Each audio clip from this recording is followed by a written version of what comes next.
video, Pablo and Ken coffee sharing moment in Vice Ganda Vlog.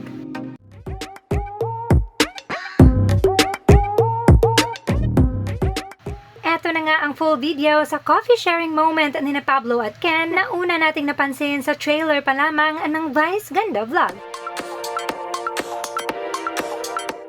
Here is Pablo with his coffee na pasimpleng kinuha ni Ken para makiinom.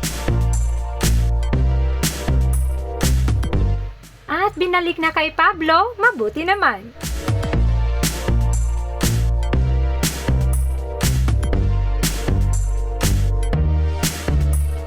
Pero nakaabang lang pala si Ken sa kape ni Pablo, kaya matapos nitong isawsaw ang tinapay at maubos na ay kinuha na naman ni Ken.